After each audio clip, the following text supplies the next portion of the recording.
yitwa Rutagengwa Papa. Kayitesi nari muzi mu buryo bubiri. Yari mubyara umugore wanjye, ni ukuvuga ko yari muramu wanjye kuri urwo ruhande, akongera akaba umunyesi wanjye kuko bafitanye isano ku ruhande rwa mama na mama we. Kayitesi nkaba naramumenye mu miryango.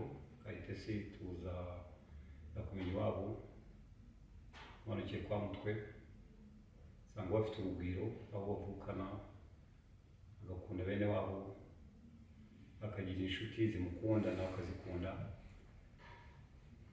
Yari afite ikintu cyo kunezerwa ari kumwe n'abantu, nta marangamutima yagiraga, niyo yanayagiraga ntabwo yagiraga mu rwego rwo kumva ngo nabivuga ngo bifitemo isoni, ariko kenshi cyane yabivugaga n'umutima mwiza. Akubonye amakosa yarayavugaga, yishimye warabibonaga, akwifuriza ikindi cyo mwafatanya kugira ngo munezerwe cyangwa munezeze abandi, nabyo yarabikoraga. Akagira urwenya rwinshi cyane, nanjye ndarusanganywe, tukajya duhuza, akagira urugwiro tukarugira. Abari mu rugo iwacu twaraganiraga cyane, uburyo najya kumva ngo anko, ahita amenya ngo Kayitesi yahageze.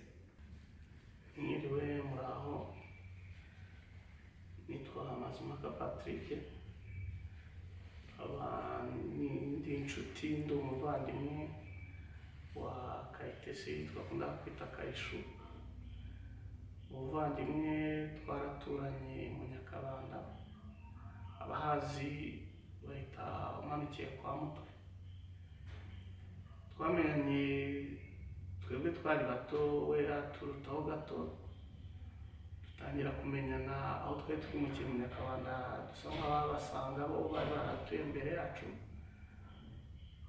Tugiye kubona twisanga twiga primaire muri ka Kigali, dusanga hari mukuru wacu nyine Kayitesi, tugakunda guca umuhanda w'iwabo twese tujya muri ka Kigali, ko nyine twagendaga n'amaguru icyo gihe.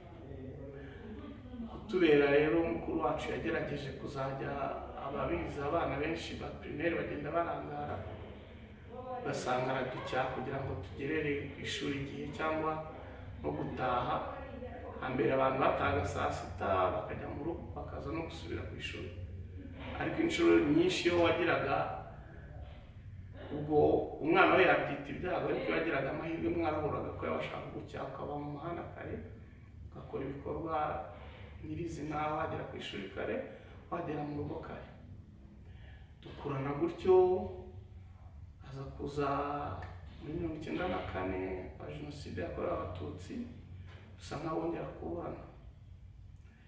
Aho tugiye kubona tubona bamwe na bamwe, usibye guhura mu muhanda tugapepera nawe uraho, aza kugerageza kudukorera ikintu cyo kuduhuriza hamwe, nko kugenda adutara aho twari buri wese aho yari yihugiyeho, atabasha kugira kontakite n'undi cyangwa bakagira kontakite ari babiri ariko abandi ntabahari. Adukorera ikiduhuriza hamwe, akora groupe yitwa Aita Brother and Sisters. Yewe nitwa Musori Andrew, nkaba ndi mukuru wa Kayitesi kwa se wa papa we, papa baravukana. Kayitesi rero dusa nk'abangana. Kayitesi twaravukiye mu mwaka umwe, ariko turabana igihe gito, nza kujya hanze, ngaruka nyuma ya Jenoside, bongera kubona Kayitesi. Ababyeyi bacu, papa yapfuye muri Jenoside, papa wa Kayitesi bari dusigarana, nyuma nawe aza kugira ibibazo by'inkurikizi bya Jenoside, baramurashe, nawe aza kwitaba Imana. Dusigana na Kayitesi n'abandi bavukana nawe, ariko icyo nshaka kuvuga kuri Kayitesi, niwe muntu wari gahuza miryango muri famille yacu. Kayitesi arambabaje cyane rwose, agiye kare, ngira ngo uko mumuzi mu nshuti ze no muri famille yacu byari ibindi birenze. yari umuntu witangira famiye, genda baha urugero ku giti cyanjye. Umugore wanjye yajyaga kubyara yagombaga kuba ahari, akaba ari we umubaho kurinda avuye mu bitaro. Kayitesi atari n'ibyo byose yadusuraga mu rugo, abana barwara, ndavuga ku giti cyanjye, akaba ari we ubona byamubabaje ikibazo cyaba muri famiye. Kayitesi akaba ari uhuza abantu bose. Be muri make Kayitesi turamubuze, tubuze umuntu ukomeye cyane mu muryango wacu. Arita Kaburakiza, twamenyanye na Kayitesi duhuriye ku ishuri kuri Inaki. Twamenyaniye hashize igihe kitari gito, tumenyana duhujwe n'urukundo rwa Kayitesi. Kayitesi ni umuntu yari ateye kwe bwite, abamuzi murabizi. Kayitesi yari umuntu agira urukundo. Kayitesi twamenyanye ko akunda abanyeshuri bahurira hamwe bakiga. Mose yagera mu rugo akumva arakubaza ati ese wabyumvise? Ati gere aho tumvise ubwire ngusobanurire, tugafashanya. Waba wakerewe turi muri sale akamenya buri muntu wese ati kanaka ko ataraza undi yagize ikibazo, akiha initiative yo kumuhamagara, ugeze he, wagize ikibazo uraza. Rero wa muntu umenya buri muntu wese uko yaraye, uko yiriwe, uko yaramutse. Kayitesi twakomeje ubucuti. Ndibuka Kayitesi icyo gihe naje kubyara umwana nyuma, Kayitesi yambaye hafi cyane. Kayitesi niwe wangemurira, twari kumwe. Kayitesi yankundira abana, Kayitesi yarankunda. Kuva twamenyana kugira ngo inshuti zirabizi, Kayitesi niwe muntu unkorera anniversaire saa 12 za mu gitondo, plus tard saa 1. Nta na rimwe yari bwaze nyuma ya saa 1, saa 12, saa 12 n'igice. Yabaga yangezeho n'indabyo, gift yarayiguze, sinzi ukuntu yabigenza. Nitwa Natasha Juru, ariko nzwiho ku izina rya Nacu. Kayishu Kayitesi yabanje kuba inshuti, umuvandimwe, aza kuba n'umubyeyi. Kayitesi hashize imyaka 15 tuziranye, ariko umunsi wa mbere twahujwe n'inshuti, umunsi wa mbere mumenya twatashye twabaye inshuti. Abantu bose mumuzi, muzi ukuntu ari sociable cyane. Nyihanganire kumuvuga muri passé, ntago biranzamo, ndacyamuvuga muri present. Ntago ndabyakira neza ko tugiye kuzatumuvuga muri passé. Ari sociable cyane, twabaye inshuti. Nta nubwo yari njye bwa mbere icyo gihe bamenyanye, hari n'abandi, ariko twese duhita tuba inshuti. Turakomeza, haza amagurupe kuri Facebook. Kayitesi yari umusitari kuri Facebook. Haba imihuro, amagurupe atandukanye yabaga hari. Hakurikiraho WhatsApp, amagurupe yo kuri WhatsApp, nabwo turahurira amagurupe atandukanye. Nabwo wasangaga ari umusitari mu magurupe yose. Muri icyo gihe cyose babibonaga ko ari sociable, yagira urukundo. Niba hari umuntu ugize anniversaire, niba ari umuntu ugize ibyago, ubukwe, ugasanga ariko tumukorera iki, ukanyura mu bikari, tukore serivisi uyu muntu gutya na gutya. Ugasanga yihaye initiative yo kuvuga ati genda ndamuragira mutembereze nimupange ibintu byose mubazanire. Inshuti nyinshi yagiye akorera ibintu nk'ibyo. Nitwa Uwera Beatrice, nkaba Kayishu ari umuvandimwe utari uw'amaraso, bwa bucuti buba bukomeye bukagira igihe buhinduka ubuvandimwe. Twese turi abana bavukiye i Kigali, Kayishu na Muruta, ariko aho twaje kumenyanira twarahuje cyane, bituma tugira na connection y'ibihe byose bihoraho. Yabaye inshuti nziza cyane, dufite byinshi duhuriyeho. Muri uko kuba inshuti yanjye byageze aho akajya anyita ko ndi nyirasenge, shangazi we, n'abantu bose b'inshuti zacu barabizi, no kunyandikira muri message ze atangira andika ngo mase. Ibyo bintu ni ibintu umuntu azakumbura cyane.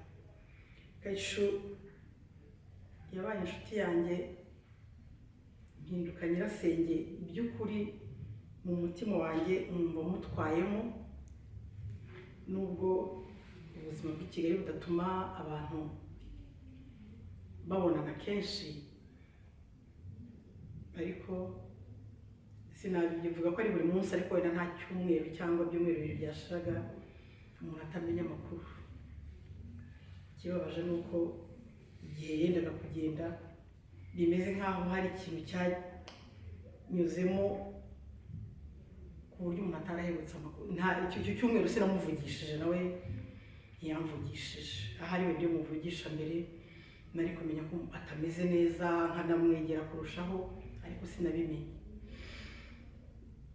Njyewe numva ameze nk'uwansezeyeho mu minsi yashize, ukwezi kwa karindwi n'ukwa munani, ntabwo nari ndi i Rwanda, aho nari ndi twarandikiranaga bisanzwe. Ngarutse kwa kundi umuntu avuga ati uzanzanire shokora, abantu b'i Kigali niko bavuga kenshi, tuzaze undebe. Kuvuga ngo uze undebe, ndabanza narabanje ndamuhamagara ndanamubura, ampa umunsi arambwira ngo nzaze dusangire. Njyayo ni mu mpera z'ukwezi kwa 9, mu matariki nka 20 y'ukwezi kwa 9, ntabwo nibuka umunsi. Atuka njya kumureba, ambaza ibyo navuyemo hirya iyo ngiyo, ariko anantekera. Azi ko nkunda igitoki, icyo gihe nasanze atatetse, aravuga ngo arabiteka turi kumwe. Kwa kundi nicaye muri ya nzu ye, nawe hirya kuri lavabo arimo arahata, aguma ambaza amakuru, aguma angaburira, niba ari kungaburira kunzimanira cyo kunywa, ese nkuzanire n'ibi. Mbega tumara umwanya duhahira muri ibyo ngibyo, ariko turaganira cyane cyane. Ambwira ukuntu asigaye yajya gusengera kuri Faki cyane, yaraturanye na Ifaki. Amazina yanjye nitwa Muturwatiro Alice Yvette Gabi. Kayitesi ni tante wanjye, bavukana na mama. Mama wanjye niwe mfite iwabo. Kayitesi twamukundaga twese, yari umutantine mwiza, yarangwaga n'urukundo rwinshi. Urukundo yagiraga banza nta n'ubwo wabasha kurukurikiza muri twe ruri hasi, ariko icyo nzahora mwibukiraho ni umurava we, urukundo, gukunda abantu bose. Icyo nicyo namwigiyeho, nzagerageza gukurikiza. Kayitesi yakundaga kutwereka inshuti ze, akakubwira ati uyu nguyu ntuzamuceho. Nakundaga ukuntu yakundaga guperezanta nk'inshuti ze, ati aka ni akanese kanjye, rwose ukumva ni byiza, urishimye. Ibihe nibuka bishize ni uko mu cyumweru bambwiyeho ko Kayitesi yitahiye. Nari maze iminsi muhamagara, ntabwo nzi impamvu nanjye byanjemo. Nkabyuka mu gitondo nkamuhamagara nko mu ma 2:30, numvaga nshaka kujya kumusura, numvaga nshaka ko tugenda. Nari nambwiye ndashaka ko nzaza tugasangira tukirirwana. Muri icyo cyumweru gishize, mbere y'uko ataha, nagerageje kumuhamagara ariko nkasanga araryamye yabyuka akambwira ati mafiye wambuze, namwe ndashaka kuza gusura twirimbana, akambwira amagahunda afite ko wenda mutunguye cyangwa nsanze ahandi hantu yagiye. Gusa yambwira ko amaze iminsi afite abana agiye kwigisha kuri fake, bambwira ngo abananiwe arataha saa 2, ubanza yabigishaga mu gitondo nka saa 1 akakoresha etude, saa 2 n'igice yasubiraga mu rugo akaryama. Nibyo nibuka yanyandikiye cyangwa twavuganaga, kandi ariko mu cyumweru gitaha nzagushakira umunsi tubonane. Ndongera muhamagara n'undi munsi ukurikiyeho, nk'iminsi ibiri ishize naye arambwira ngo hari umwaka yagomba kwibukamo Fiyete nawe ari murumuna we wari waritabye Imana.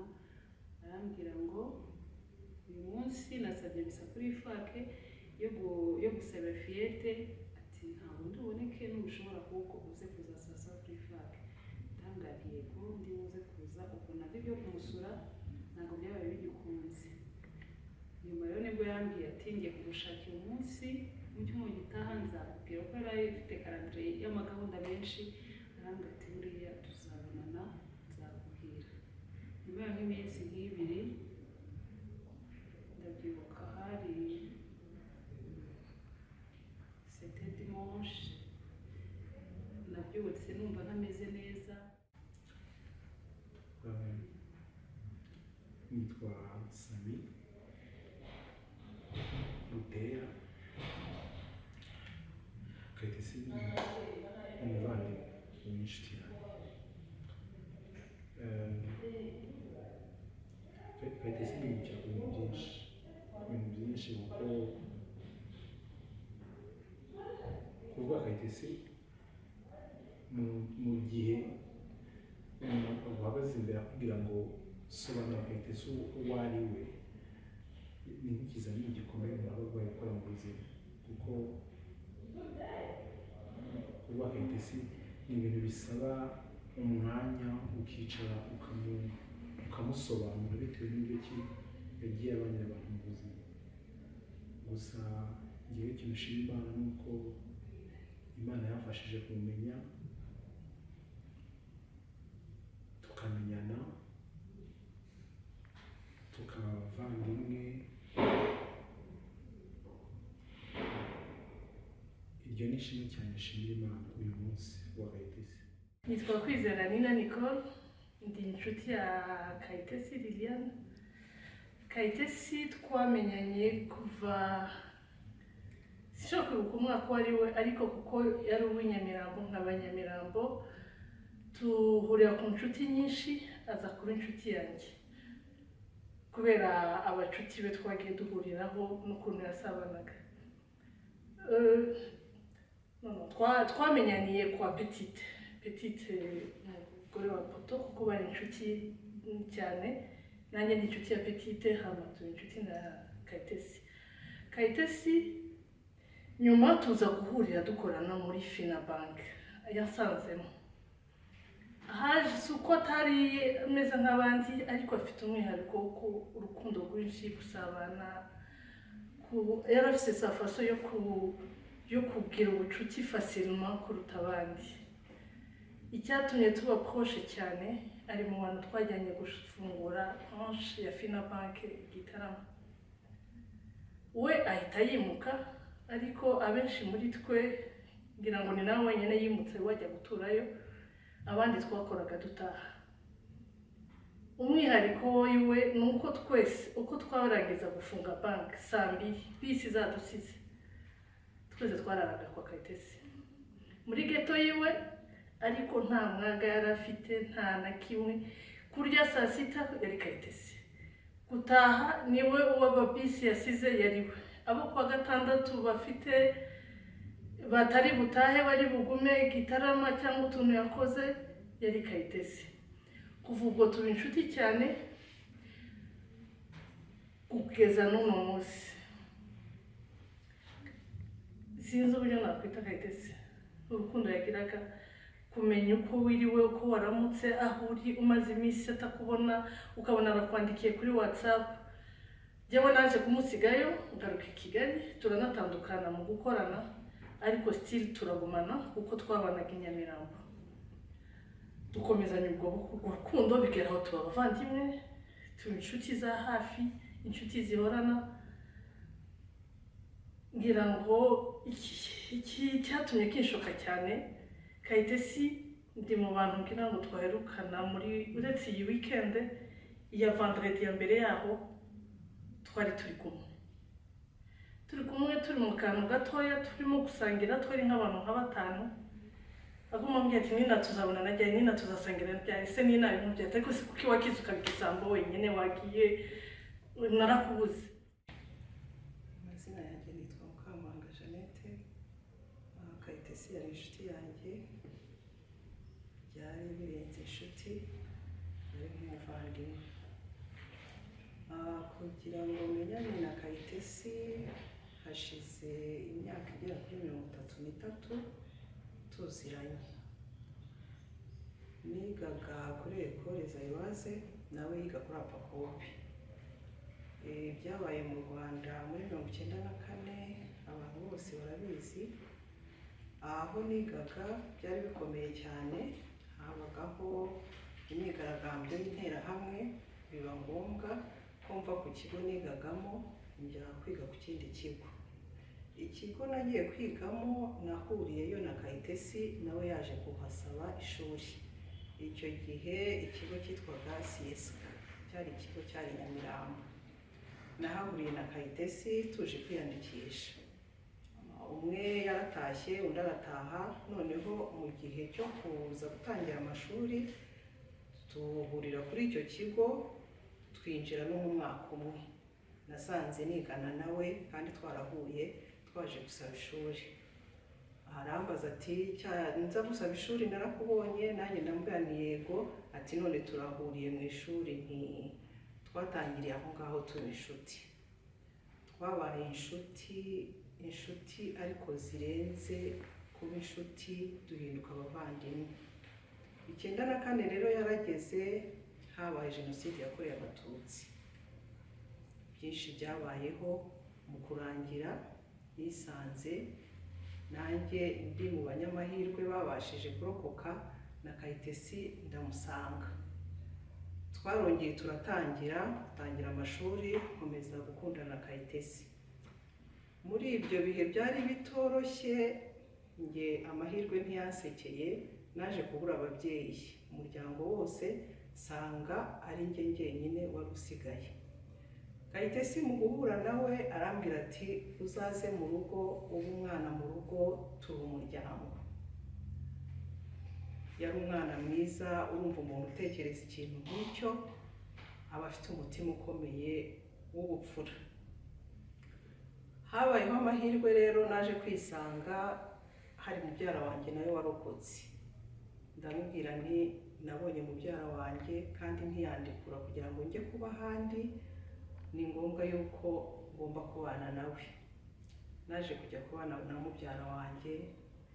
Kayitesi dukomeza kuba inshuti, amashuri aratangira, turongera twinjira mu mwaka umwe, turigana, dukomeza kuba inshuti cyane pe.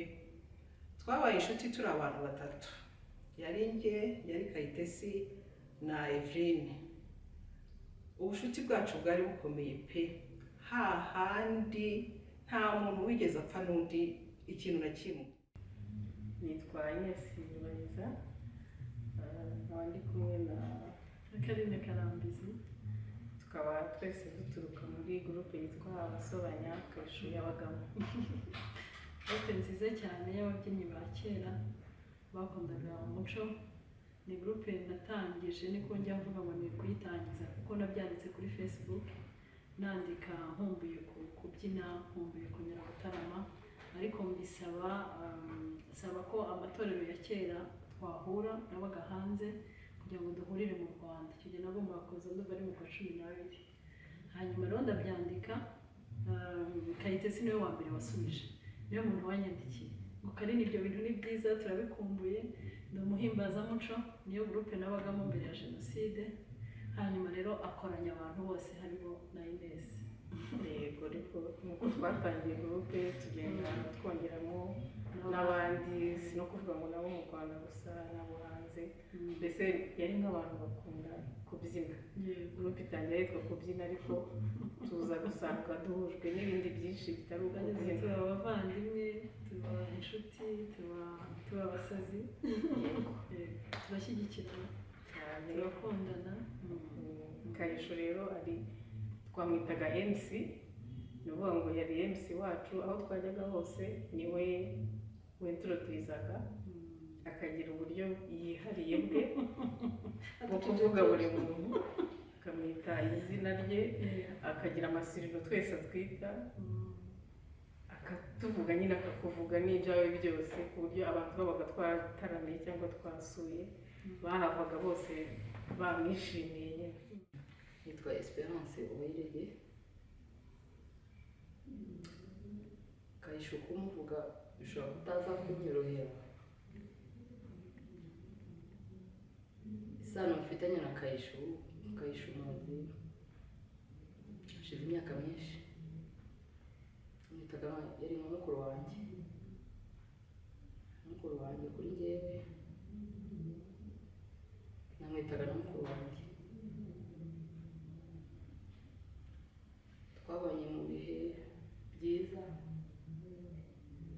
ku isi haba ibyiza hakaba ibibi, twabanye mu bihe byiza tumarana mu bihe bitari byiza, namwisangagaho akanyisangaho.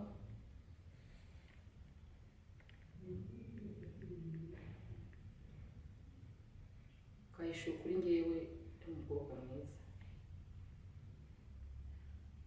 Kayisho yarakundanaga, ntabwo yashoboraga kumara nk'iminsi nk'itatu atakubatereza ati se bite, uri hehe, uri muzima, uri mu rugo ngo usure, uri hehe ko tuburanye.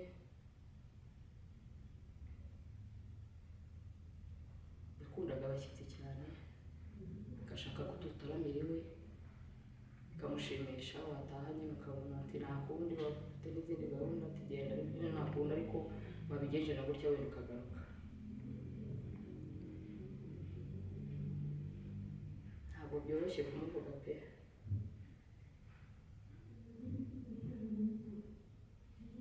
gusa Kayisho mu minsi ye ya nyuma niko navuga, Kayisho yabaye umuntu wiyegereza Imana cyane.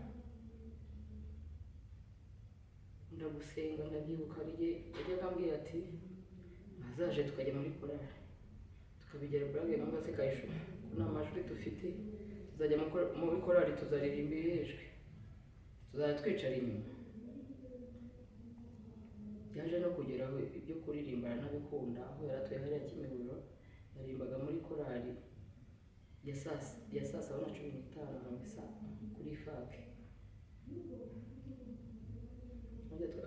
Iyo twajya tujya mu misa cyangwa wamubura twahura ese wamukura ko asigaye ari umuririmbyi ukomeye nyine, tuburaga biraho ngaho.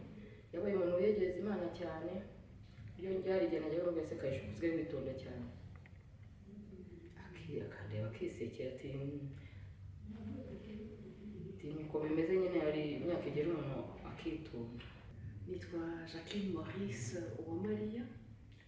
Kayitesi twize ku kigo kimwe cya APACOP, tubana muri groupe ya APACOP, twahuriraga cyane mu bintu byo kujya kwibuka kuri APACOP, cyane ko kuri APACOP twabuze abantu benshi, abanyeshuri twiganye urungano benshi cyane barenga 300, harimo n'abarimu ndetse n'uwashinze ikigo cya APACOP ariwe Charles Shamukiga. Naho ngaho twahuriraga cyane, kuko mu myaka ni muto kuri jyewe, yize inyuma yanjye, namwitaga petite sœur nawe akanyita grande sœur. Yanahoraga bimbwira cyane, akambwira ngo Jackie, jye narakubwiye kuva ku munsi wa mbere tumenyana ngo uzambere grande sœur nanjye ubere petite sœur. mu gihe gitambutse hari ukuntu wakunda umuntu ajya aca mu bihe by'imisozi n'amataba, hari ukuntu numvaga nanjye hari ukuntu ndi down, numva ntameze neza, hanyuma ndaceceka akandika mesaje akabona sinsubije, birangije arambwira ati ntabyo bintu ntabwo bibaho, arambwira ati mbabarira umbwire umeze ute. Icyo kintu cyankoze ku mutima kuko numvise ari we muntu wenyine ubashije kumenya yuko ntameze neza, n'abo tubana n'abandi hafi batabashije kubimenya, ariko we yamenye ko ntameze neza. Arambwira ati ibyo bintu ntabwo ngiye nshaka kubyihanganira, ntabwo waceceka gutyo ngo ujye wibyihanganira. Nitwa Françoise Kazayisenga, aba Kayitesi ukuntu muzi yari nk'umwana wanjye, mumenye rimwe n'abandi bana bishyize hamwe, abana b'abakobwa barimo abo dufitanye isano y'amaraso, abana bahujwe n'urugwiro, abana bahujwe n'urukundo, abana bahujwe no gusabana, kubera ko bazi ko nanjye mbikunda. Bamwe muri bo bageza muri iyo gurupe yabo, gurupe bita abasobanya, ndabita abana ariko abenshi ni abana babyaye abandi, ni abamama bafite ingo. Nuko namenye Kayitesi mumenya ntabwo ari kera, ntabwo namumenye kera, hashize nk'imyaka 4 cyangwa 5. Sinabaga ino, nabaga hanze, nabaga mu Busuwisi. Nsakuza muri vakansi rero mbona abo bakobwa bahuye, abo ngabo bo muri famiye barantumira, turahura turamenyana, subirayo, ejo bundi ndagaruka ntashye, bishyira hamwe baza kunsura. Ariko ubwo mbere kubera abo ngabo mbere nyina babo bajyaga bavuga ngo umutante muri iyo gurupe y'abasobanya, agiye nise abasobanya bigasobanuka, batangira kunyita umutante wabo bose, ni umutante w'abasobanya.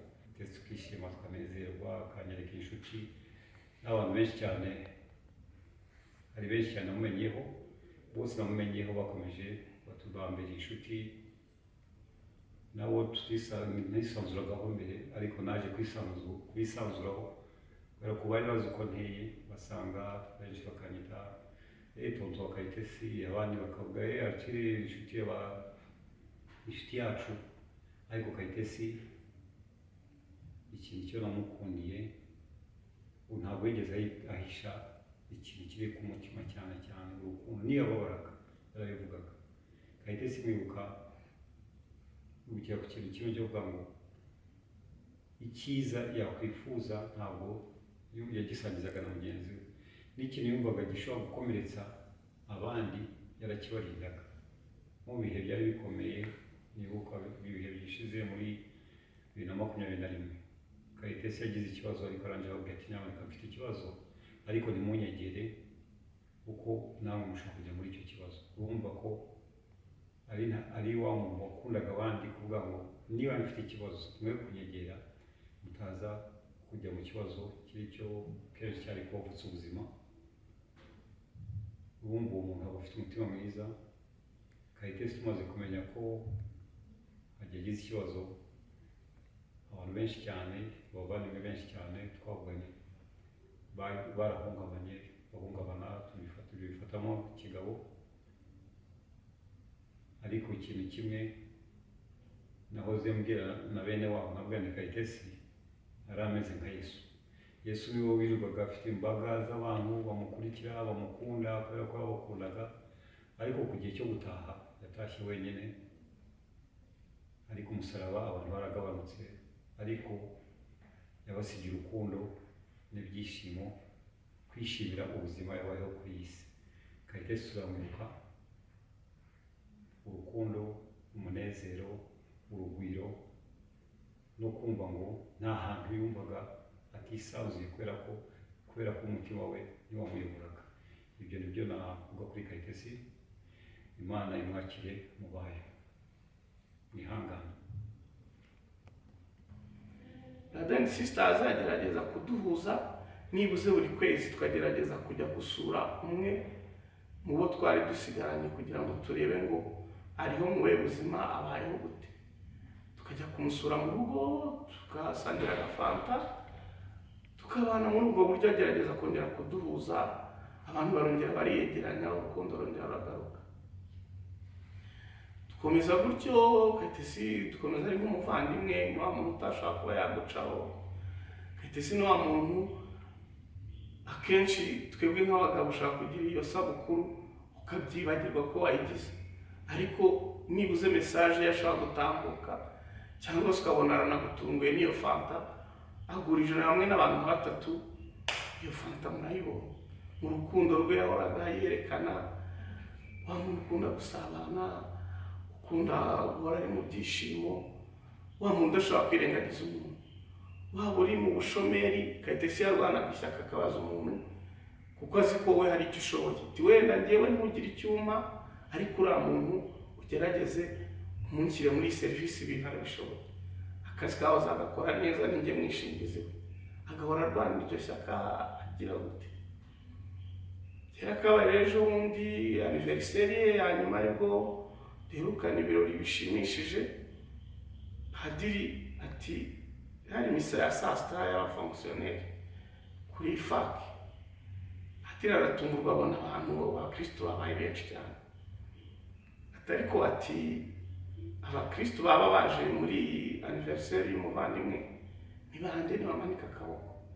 Asanga nka 80% y'abitabiriye uwo munsi ni inshuti za Kayitesi. Adushyira kuri aritari, ati mumusabire imigisha, umusengere rwose. Ati iki ni igikorwa cyiza, abakristo nk'aba rwose kwitabira umuvandimwe akabititabira mu misa, ati ni igikorwa cyiza cyane. Kayitesi tubana gutyo, turitabire ibikorwa, turamusabira imigisha.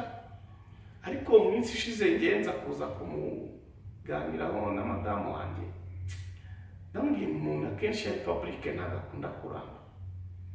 Rimwe uzajya kubona umuntu w'umusitari apfuye mu buryo butunguranye, kandi abandi bantu b'abanyamahano bagize gute, uzamusanga amageragere, bamufunge ejo agaruke, akomeza akore ibibi byose, ariko ujye ubona umubona.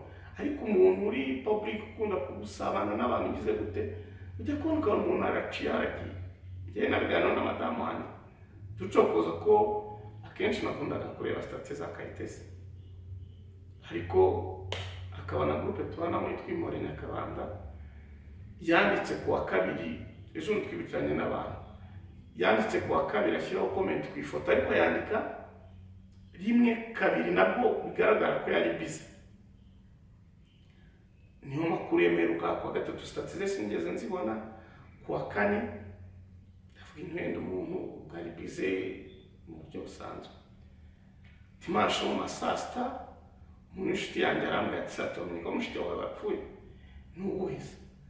Ati mbikuye kuri groupe ya Pakope. Kuri groupe ya Pakope ubwo kutiyakira kutabyumva mpitamuhamagara. Ndavuga ibyo byose niba umuntu yanapfuye simbura umuntu ubasha gufata telefone y'akantu makuru. Gusa ikindi kintu nshaka kuvuga ku kimwe, ndihanganisha cyane mama we, yarapanze kuza kumusura, ariko birababaje ko baje kumuziga. Kayitesi nta kintu navuga, yigendere, Imana imperuko ridashira. Ngiye kuvuga byinshi byatuma mfatwa n'ikiniga, habura icyo mvuga, ariko Kayitesi yigendere. Ndamwibuka mu rupfu rwa mukuru we Leonide, abantu bose, abantu babaga ari benshi kubera Kayitesi. Hakurikiyeho urupfu rwa Fiete, nuko byagenze, abantu batabaye bose basaga nk'abatabara Kayitesi, babaga ari benshi kubera we. Rero muri make tubuze umuntu ukomeye mu muryango wacu, nta kindi navuga. Imana imuri kurenza ishira. Murakoze. hari n'igihe yahora aza raveye akarara mu rugo tukararana. Famiye umuryango wa Kayitesi wari warabaye wanjye bose bazi Kayitesi. Kayishu yambereye inshuti nziza, inshuti nyinshi ziri hano, nyinshi turi kumwe zamenye kubera Kayitesi, nanjye nazimenye kubera Kayitesi. Mbuze ikintu gikomeye mu buzima bwanjye, mbuze inshuti nyanshuti.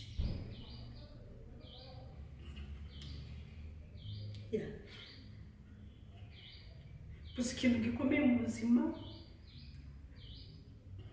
Kayitesi yakureba akamenya ko ubabaye, akababarana nawe ntave mu rugo, akamenya ko wishimye, agahamagara izindi nshuti zose, muze tujye kwa kanaka, muze tugire iki, muze tugire iki, muze tugire iki. Sinibaza ko tuzongera ku buryo Kayitesi twari twaramwise perezida, yahuza abantu b'ingeri zose. Ndabyibuka Kayitesi akora anniversaire, twari mu rusengero, twari abantu benshi cyane, twarenga nka 70, ku buryo padiri yavuze ati nimuze mbasabire umugisha, twari tuzi ko turi kumusezera. Nyuma yaho hashize nk'ibyumweru 2 arambwira ati ngwino tujye mu misa nasabiye Fiyete. Tujyayo, tujya kwa Kayitesi, turatindana, turaganira. Kuwa mbere Kayitesi arampamagara, twari kumwe. Nkanjye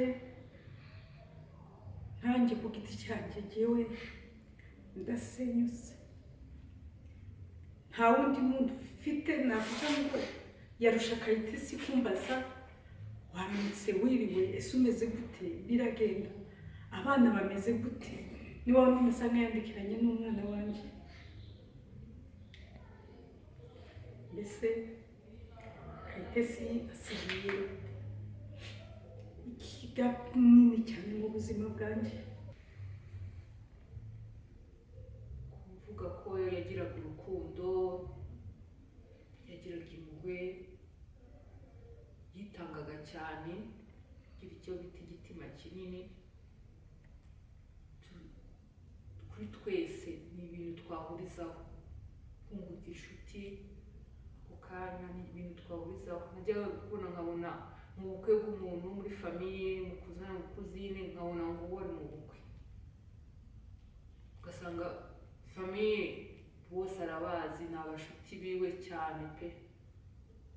Ibyo ngenda bimumenyeraho, waba wagize ibyago akaza akagutabara, kuvuga ngo wabuze umuwonkere, wabuze umukuzine, upfa kuba bibonye kuri statiyete agakubaza si umuntu ati uzi yuko namubonye ku bantu batandukanye, ati bo bashuti banjye, ati nzaza kubatabara.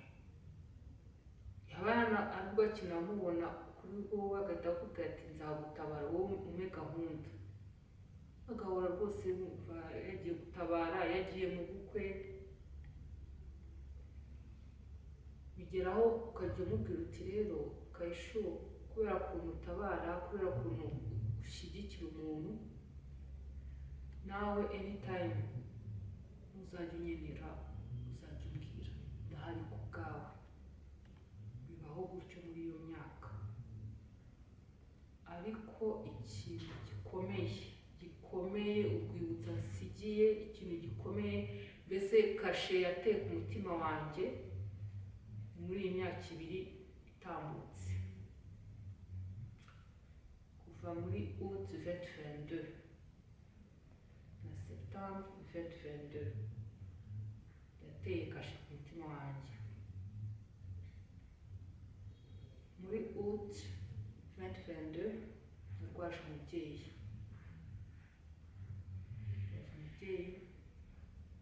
mu bitaro bya Faisal. Kugira ngo abimenye twinjiye ibitaro ari weekend, kuwa mbere hazaba assumption. Kayishu ambwira ko atajya asiba misa ya 13h15, nuko nkabona mbega ko ari umuntu utuje ufite ubuzima bworoshye kandi bwegereye Imana. Maze kumenya ko yigendeye naravuze nti buriya kweri ni nka clin d'œil, ni clin d'œil yampaye yo kugira ngo nongere nanjye mukumbure. Numvaga nanjye nzamuhamagara iwanjye nkamutekera ariko ntabwo bigishobotse.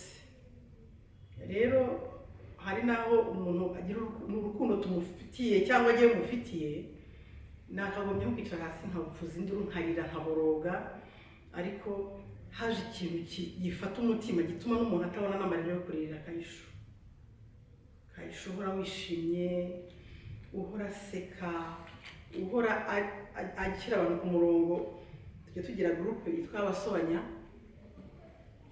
Kayishu yari afitemo dictature cyane, ariko dictature très positive. Akadutegeka, akatubuza amahoro, akavuga ijambo, akaba ari wenyine wiharira igitaramo, ariko bikamubera cyane. Kayishu umusirimu mwiza cyane, uhorana imisatsi ifite teinture, amafoto menshi muraza kuyabona wenda cyangwa muzaguma munayarebe, na nyuma ye urwibutso asize, ukuvuga ngo ni urukweto rw'umuhondo n'umusatsi w'umuhondo n'imyenda bigendanye. Ibintu nk'ibyo bigendanye, buri kintu kigendanye mu mwanya wacyo.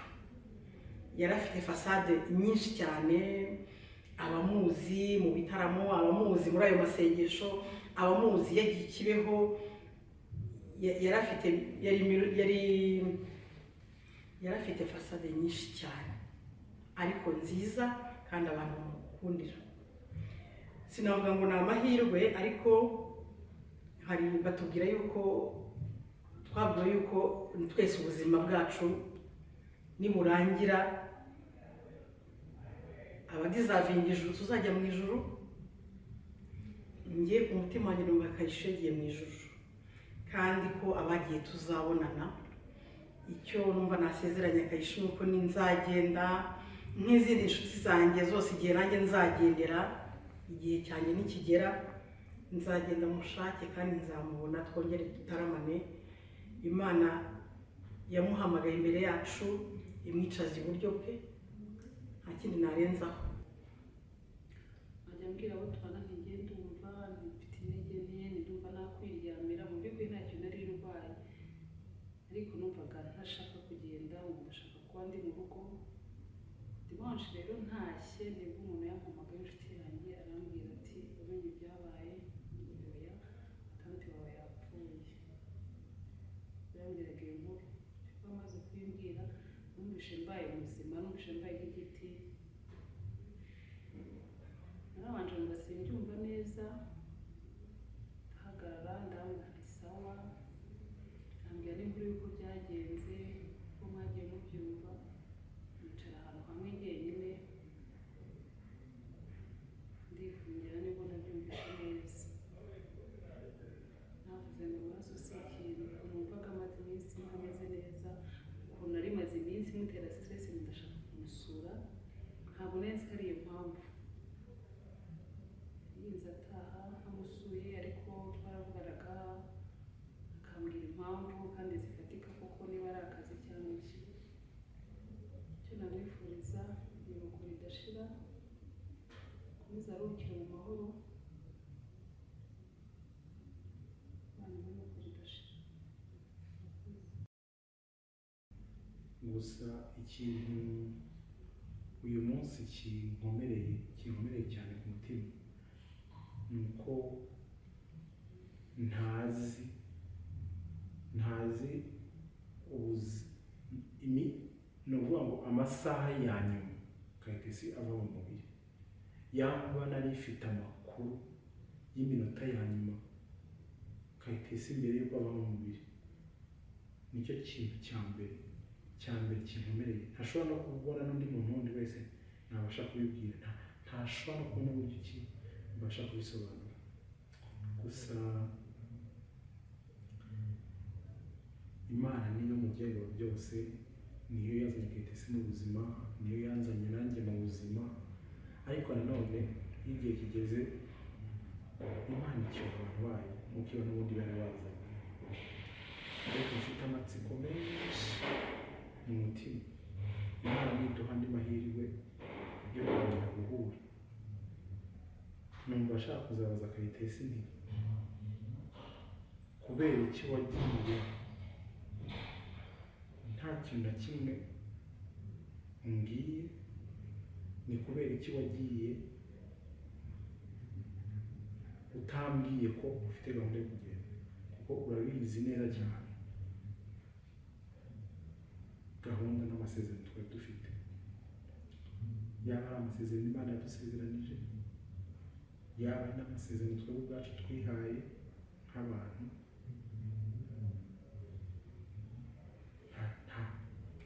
Biragoye kuvuga. Duheraho turicarana, ngiye gutaha ndamubwira Kayitesi ndataha kare kuko nashaka gutaha se wandetse, ntumbe cyane n'abazi tugasohoka turagenda. Twageranye nka saa 8 saa 9 z'ijoro. Kayitesi nambwiye se Kayite wanywa akantu kuva mbere yari yanyangiye, ati ubwo se ninkanywa ninde gucyura. Kayitesi yaratwaye niwe imodoka yarayisiga arantwara arandepoza, arangije aratega arata. Ndamubwiye se uratega urataha, ati jyewe n'imodoka yanjye gusigara ariko ndatega moto. Ndamubwira ni kwa kane ukurikira nibwo nzaba ndi free, ni nushaka kuzambona. Yarampamagaye jeudi, turongera turasangira, tutandukana ku mugoroba masaha bwije nko saa 7 twishimye ameze neza. Noneho muri iyi minsi hari ukuntu yarasigaye afite ibintu akora muri ifaki, nanjye najya ku kazi ntwaye umwana yiga ifaki, twahuraga buri munsi mu gitondo, we atahageze iwiwe kuko n'umuhanda umwe, nanjye ndepoza umwana. Noneho kuko duhura buri munsi kwa mbere kugeza ku wa gatanu, Kayitesi ku wa kane sinamubona, ntitwahura nibaza Kayitesi ko namubonye. Ku wa gatanu mu gitondo Kayitesi sinamubona, tangije none tubazanya n'umwana ngo amutantine ko ntamubonye. Ndamubwira Kayitesi sinamubonye nanjye simbizi. Nta Kayitesi arinza tuvamo nta kintu ndapfa na Kayitesi, atarambwira ati wamushereje iki, ntaramubwira ngo wamushereje iki. Twari inshuti z'abavandimwe pe, twarakomeje. Inshuti bwacu ntabwo bwagarukiye aho ngaho, twarangije kwiga ndashyingirwa. Kayitesi yambereye fille d'honneur, Evrine nawe ambera fille d'honneur. Narabyaraga Kayitesi akansura, nagira ikibazo Kayitesi akangeraho. Kayitesi yambereye inshuti pe, Kayitesi yambereye inshuti, yambereye umuvandimwe, hahandi abavandimwe banjye batabaye yarahabaye.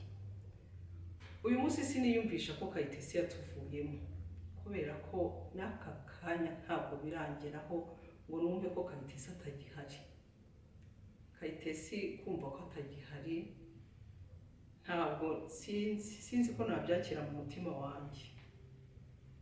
N'aka kanya icyo mvuze cyose uwo ngiye guhamagara mpamagara Kayitesi, kubera ko Kayitesi akiri kumwe nanjye. Kayitesi ntabwo azamvamo, Kayitesi azambera inshuti nk'uko yari inshuti. Kayitesi muri njye sinzi yuko nshobora kumwibagirwa. Ubucuti nari mfitanye na Kayitesi, kugenda kwe uzahora muri njye. Icyo navuga nuko navuga ngo Kayitesi ntiyazimye, kuko azahora mu mutima wanjye iteka. Icyo nasaba Imana, kuko niyo idutwara, niyo izi impamvu, ndayisaba ngo izamushyira heza, aho azishima, aho azanezerwa, aho azumva aruhukiye ubuziraherezo. kandi akagira ukuntu nta birori na bikeya byacu yasibaga, ari aniveriseri, ari abagize ibyago, ari ababyaye, igihe cyose Kayisha yabaga ari kumwe natwe, yabaga yaduherekeje, yabaga yaje kutureba, ari umushyushyarugamba wuzuye, yajya no kuvuga ijambo akaducecekesha ubwo ni muceceke mbanze mvuge. Tureba ukuntu akunze kutubwira iyo abona tumaze igihe nta muntu, mu gihe cya mbere abantu bivumburaga bakagenda bagakora left kuri groupe, hagashira nk'iminsi yabona tumaze igihe ngo ariko ndabikumbuye, ngo ariko bagende babiri mwagenda umwe agakunda abantu baburana bashondana kugira ngo bagire urugenda, cyangwa yaza agasanga mesaje nyinshi akavuga ati ariko nta kandi kazi mugira, urabona aho muba mwahereye muvuga. Tuzamukumbura muri byinshi cyane, kumbura muri byose ntabwo tuzi uwo mwanya wa MC numva ntabwo uzashobora kuwukora uko yakora, nabo bizagorana menya. Noneho umva tuzasobanya pe, tuzajya tuvugira rimwe tubura uducecekesha, habura uvuga ngo niwe udukuriye, ko twasaga nkaho twabyitaje nyine niwe ubishinzwe. Ubu rero tuzagira ikibazo cyo kubona umuntu ubishinzwe, sinzi uyu munsi bizagorana kubona umuntu uzaduhagararira aho tuzajya tujya hose, ko yabaga hari, mbega bizagorana pe. Tugira rero abapare n'abamarene, yego Cecile Kayirebwa na Muyango. Ya Cecile Kayirebwa ntari ino, ko Muyango we ndumva yivugiye pare wacu, ariko Cecile Kayirebwa yatwandikiye, yababaye cyane kumva ko hari umusobanyi watuvuyemo, noneho nanamwandikiye mwohereza akavideo yamuririmbiye Kayitesi mwana wanjye. Hari ahantu ho muri Kayitesi mwana wanjye, sinzi niba wahabonye cyangwa ubyibuka, hari ahantu yaririmbye agera ahantu avuga ngo ubwire papa wawe cyangwa ibintu nk'ibyo. Kayitesi yese ava ngo wamukurahe ako kantu rero yabonaga viva nyine, ndayibona nayibonye mpita mbitekereza, nayimuhaye rero arababara cyane kumva ko hari umuntu watuvuyemo, kumva ko umuntu ukiri mutoya se yazize iki, mubwira ko tutarabimenya. Aravuga ati rero ndavuga se hari message wamuha, aranyandikira arambwira ati mutubwirire, kuko kuri we no kumubwira mubwire ko asanze abavandimwe, asanze inshuti, asanze ababyeyi, ko atazisanga wenyine, kandi ko ibyo yavuze ibyo tumwifurije iruhuko ridashira, tuzamukunda kugeza, kandi twizeye ko Bikira Mariya na Yezu yasengaga bamwakira ibyo rwose, kandi dukomeje umuryango we cyane, mama we, abavandimwe be, hari n'akana yateteshaga cyane ka murumuna we rwose. Nibidukundira tuzakaba hafi, nk'uko ndumva twabyemeza nk'abasobanya, kugerageza kuzakaba hafi, kuko Kayitesi yakabaga hafi cyane.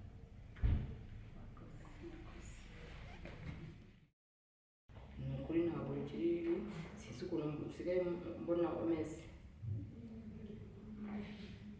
Njye ubwa nyuma tuvugana hari hashize nk'icyumweru, hari ku itariki ya 26 ubwa nyuma twavuganye, hariho njya i Rubavu turavugana mu nzira, ntabwo nari nzi ko ari wo munsi wa nyuma tuvuganye. Twifuriza urugendo rwiza n'abatekerezwaho. Nyuma rero, nyuma yaho garutse kuri Rubavu twarabonanye, tubonana mu Mesaro umushuti wacu twa Dudu wari wagize anniversaire, asaba misa kuri Ifake, tujya mu misa. Misa irangiye hanze yo bisanzwe nk'uko tujya tubikora abagenzi bacu, dufite umuco ko iyo umuntu yagize anniversaire akenshi abakatolike dusaba misa, tukabanza tukiragiza Imana, tukaza guhura nyuma. Nuko byagenze rero, muri urwo rwego twari twagiye duhurira turi benshi, gusohoka ikintu naramushubuje, ariko musuhuza bidasanzwe, ndamuhobera cyane, turahoberana, twarekurana. Ntabwo nzi ko ari kuvuga nyuma muhobeye.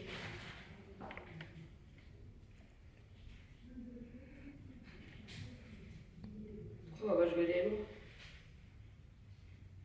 nuko yitahiye, umuntu agira umunsi wo gutaha, gusa uko yatashye ntawe se ubimenya ako kanya, bari ikibazo agize ngo amutabare nk'uko yakundaga gutabara. byatubabaje ariko nta kundi. Kayisha ari umuntu ugira urukundo ko mu mezi abiri ashize nanjye napfushije umubyeyi. Kayisha twararanaga kwa muganga, twararaye iminsi 2, twarara twicaye bugacya, ati nubu ukarira bugera mu gitondo. Ndamusabira ku Mana rero ngo iyo mirimo myiza yakoze kuri iyi si izayimwibukire. Samubabarira aho yacupaye nk'umuntu, icyo musabira ndamusabira ijuru, ndamusabira ijuru. Imana imwakire mu bayo, ikomeze n'umuryango, ikomeze umubyeyi we cyane, ikomeze murumuna we, ikomeze musaza we, ikomeze n'umuryango, ikomeze n'inshuti, ikomeze n'abavandimwe bose. Tuzamukumbura ibiganiro bye, burage ze, afite uduburage twinshi cyane, mukicara muri mu bantu akakubwira n'akantu katuri kugaseka, akakubwira dusetse iki, nuko yari ameze Kayisha. Tuzamukumbura cyane, sinzi ko bizapfa kutuvamo kugenda kwa Kayisha. Gusa Bikira Mariya yakunze nuko yadutozaga ati se waje tukajya Ikibeho tujye muri community, yakunda gutwohereza utuntu n'utwo ku ma WhatsApp ati community hari isengesho imeze gutya, hari ibyo gusabira abarwayi, no tuzajya dusabire mama, hari ibi n'ibi by'amasengesho cyane yakundaga kubimbwira njyewe cyane cyane. Tukajya inama, simbizi kuvuga Kayisha ntabwo bavuga ngo mubirangize, gusa njyewe icyo umusabe ndamusabira ngo Imana imwumve idashira, aruhukira heza, imirimo myiza yakoze imuherekeze, kandi ikirushijeho cyiza ni uko agiye yariyegereje Imana mu minsi ye ya nyuma. Nawe ni umugisha kuri we, Imana imwumve idashira, tuzahora tumwibuka, tuzamukunda iteka. Nakoze mbese Kayitesi yari uwo yahoraga inyuma y'abantu, umuntu wese amuhangayikiye, abo tubana muri groupe yabize kuri Apakopa ariko akagurupe gatoya twitwa ngo biyise ngo les belles dames, uretse ko twigeze no kuvuga yuko ngo twakwitwa itabaza. Niwe wahoraga ashakisha, ese umeze ute, ese ko wacecetse, ese ubwo ngubwo ntabwo waheranywe n'agahinda, ese ubwo ngubwo umeze neza. Kayitesi ni uwo nguwo. Ese muri make ntabwo ari kugenda ari wenyine,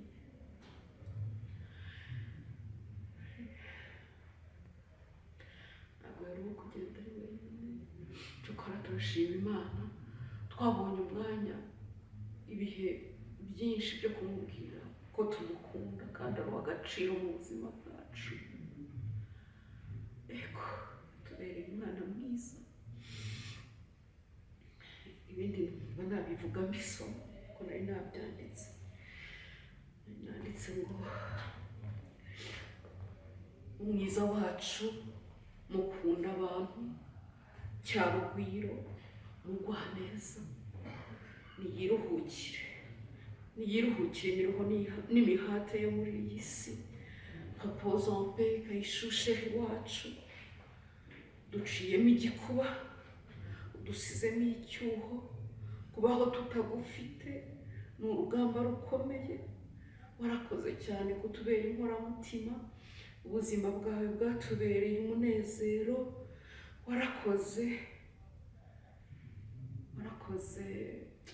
wakoze nk'usiganwa n'iminsi.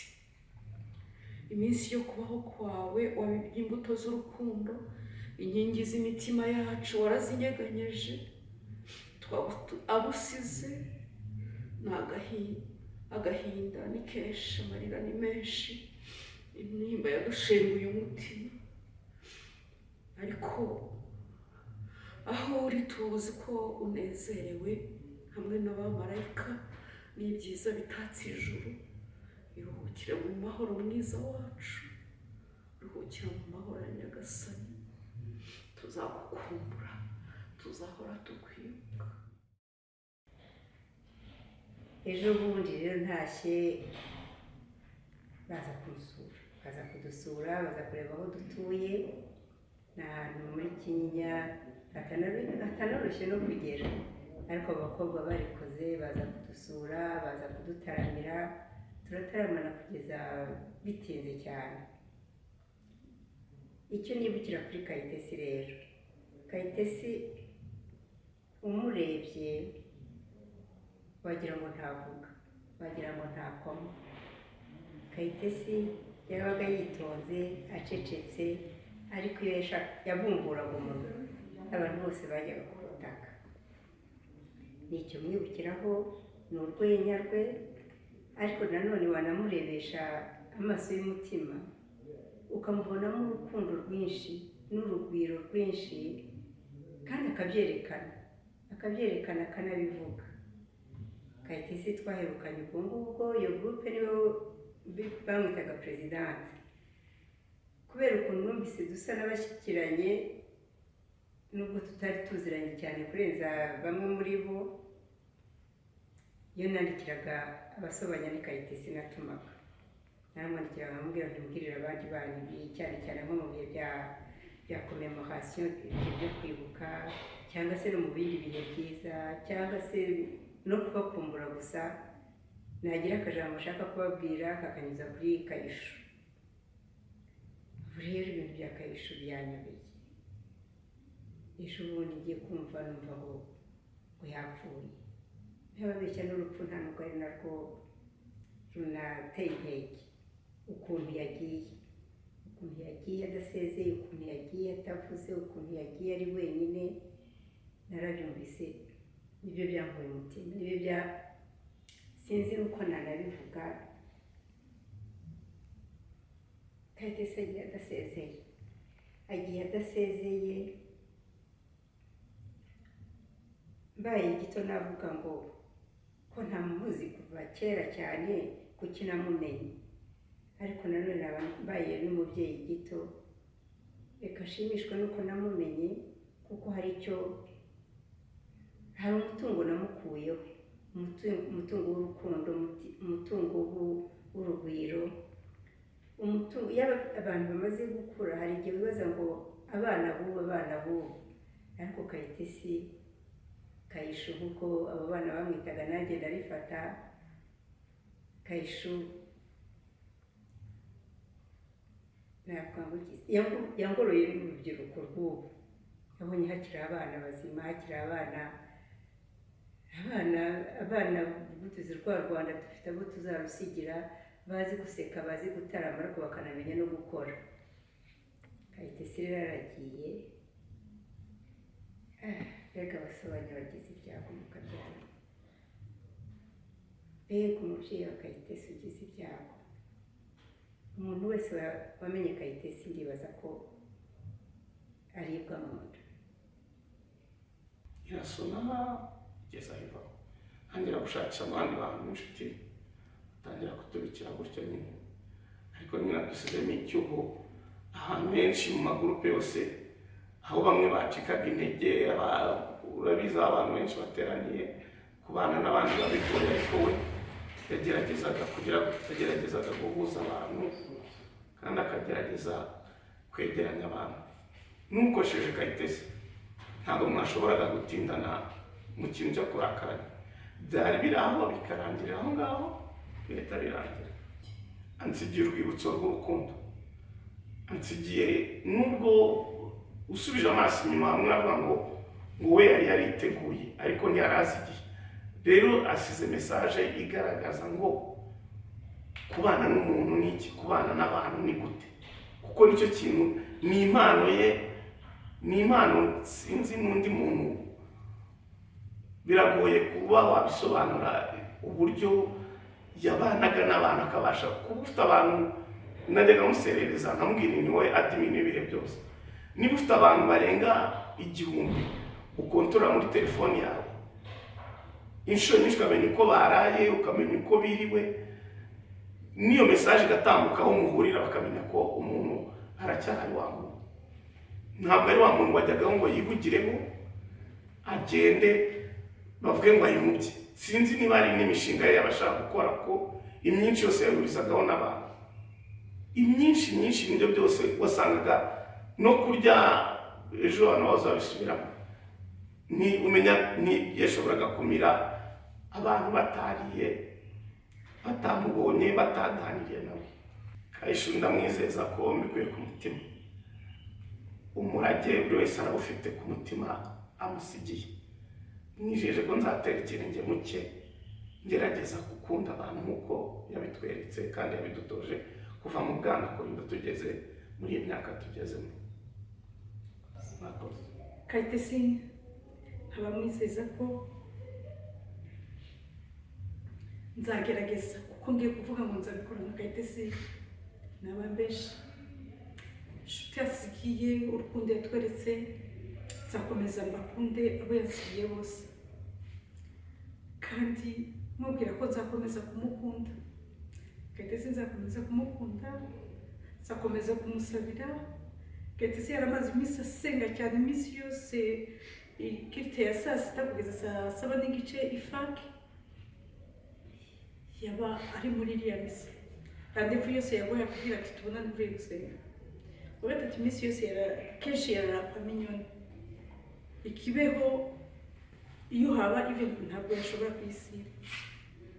Twari duherutse kujyana ahantu arambwira ati ngwino muri kantu tuje gusengera. Ese tugiye ati shaka tuje gushaka Imana, tuje gusenga. Twajyanye mu ruhengeri gusenga, tuvugana ibintu by'Imana. Arambwira ati Arida ndagukunda, sinzi barabizi abantu twajyanye kwa mukecuru. Arahaguruka arambwira ati ndagukunda, haguruka duhoberane.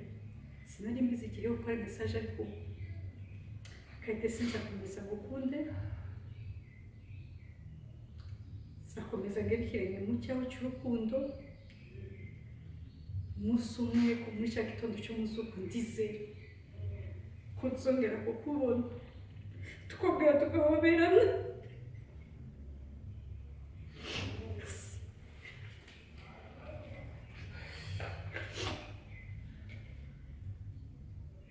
Yeah.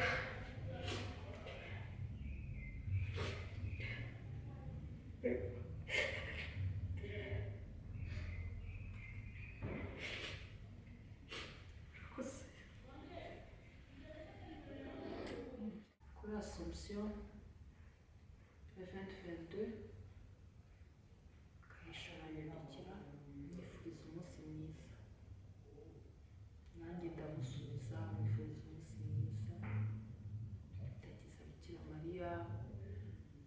Hanyuma arambaza ati se wabashije kugera Kibeho? Ndamubwira nti ntabwo naje. Ati byagenze gute kutaje? Ndamubwira nti turi mu bitaro, twinjiye ibitaro, umubyeyi ari mu bitaro. Ati Polisana, ati wagiye mu ryari kutabimbwiye? Ahita anampamagara ati kutabimbwiye wagiye mu ryari? Ndamubwira nti ni muri weekend tugiyemo. Ati ameze gute? Ati ejo ndakureba. Kayishu bwarakeye araza aradusura, atavuga ati umubyeyi ararembye. Ndamwana ahubwo ndabona ahubwo ko biri rwose bitewe n'ukuntu twinjiye mu bitaro biri kuza. Kayishu yamvugishaga buri munsi mu gitondo akambaza ukuntu twaramutse, byagera nka saa 8 saa 9 akongera akambaza umubyeyi ameze ati, byagera nka saa 2 saa 3 z'ijoro akongera akambaza, mu saa 8 saa 9 akambwira ko yadusengeye, igiye muri mese kuyifaka akadusengera akadusabira amushimira. hehe ndi ku bitaro mu gitondo uri hehe ndi ku bitaro nimugoroba uri hehe ndi ku bitaro agera arambwira ati ariko se ko buri gihe uko tuvuganye uri ku bitaro bitaha ryari uruhuka ryari usigaye uba ku bitaro ndamubwira rwose ni nk'aho uriho mba nazanye imyenda ndahatura arambwira ati wabuze umuntu ujya ugusimbura se ndamubwira ntabwo namubuze barahari ariko mba numva nashaka kumusiga umubyeyi wanjye baraza rwose famiye irahari baraza ariko ntabwo nshaka gusiga umubyeyi wanjye mba numva nakomeza nkahaguma arambwira ati ukuntu bimeze ngomba kuzanza kugusimbura ku bitaro ugataha ukajya kuryama ndamubwira ntoya simbuze umuntu usimbura sinshaka kukugora ati basi ngenza njye ngukorera iki n'uburyo udusabira nubona n'umwanya uze sitori zamba nzikumbuye nyiramabyake twibagize ibihe turimo ati ibyo nzajya mbikora pe yarazaga akamusura yadusuye kenshi byari mu kwezi kwa munani ukwezi kwa cyenda ku itariki ebyiri z'ukwa cyenda umubyeyi wanjye aritahira Kayishu mu ba mbere banyihanganishije yandikira mesaje ndende anyohereza voice note ndende ari kurira ku buryo nanjye nasomye message numva voice note ndarira kuko nawe arimo ararira ari kurira ariko akomeza anyihanganisha arira ambwira ati ndahari tuzakuba hafi inshuti zawe byose Kayishu aza kuza mu kiriyo twicaye muri groupe harimo abantu muri famiye abakuzine inshuti turi kuganira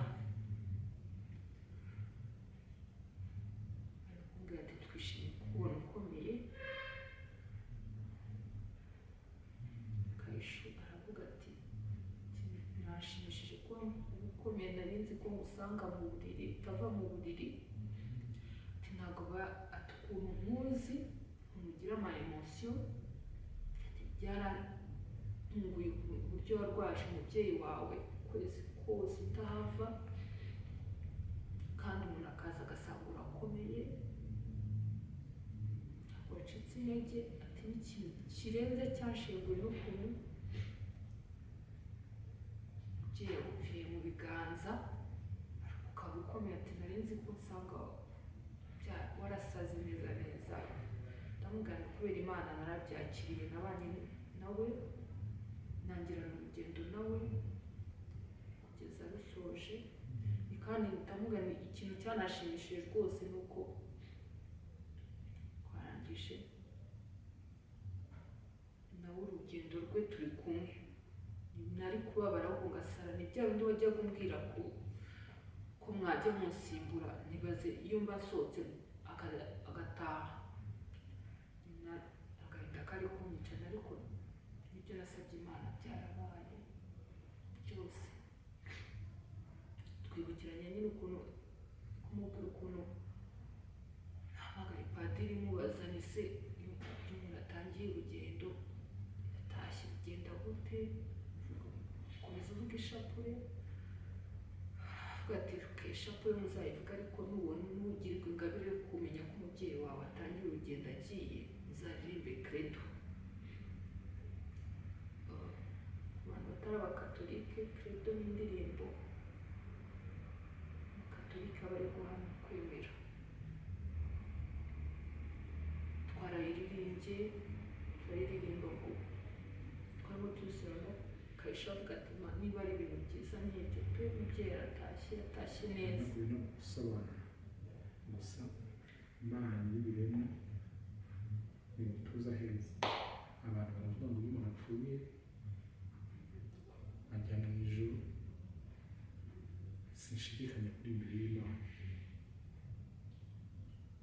ariko nimba hari uburyo bushoboka abantu bavuga ngo bajya basurwa n'abantu babo, bajya baganirizwa n'abantu babo bapfuye, ndagusaba nubwo wampa amasegonda niyo yaba atanu unsobanurire, byaba mu nzozi, byaba ari ikimenyetso ki wampereza nanjye ntazi, ariko unsobanurire umbwire uti Sami byagenze gutya, umutima wanjye uzaruhuka. Ariko bikimeze uko nguko ntaramenya igisobanuro na kimwe cyo kuva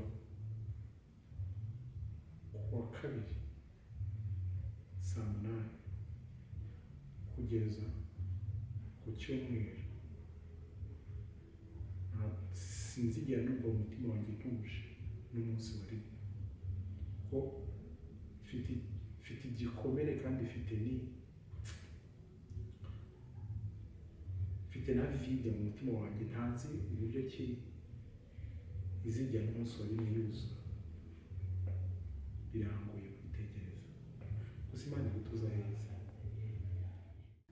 Kuwa gatanu ko nari mfite, kuwa gatandatu umugabo nibwo yambajije ati se bigeze nko ku mugoroba ati Kayitesi kutamubajije ahari.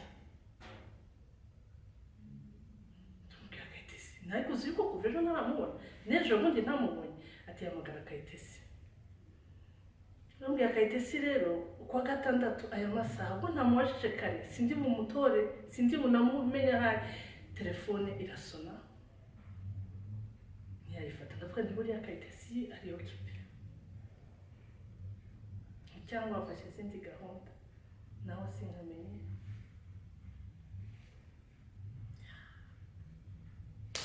Inkuru mbi yangeza ku cyumweru, abantu bambuze telefoni zimije, uyu no yarasona nanjye ni nkuko niyo yayo yarasona, abantu bakambura banyuze banyura ku mugabo, nawe ntiyanangirira n'impuhwe, araza asanga uko nsinziriye nina uke byabaye shock. Ariko Kayitesi mbabeshije ntabyo ndakira, ariko niko biri nubwo ntarabyakira. Ndamubona ku mavideo aseka, nkamubona abyina, nkamubona ku mavideo twari kumwe uwo munsi.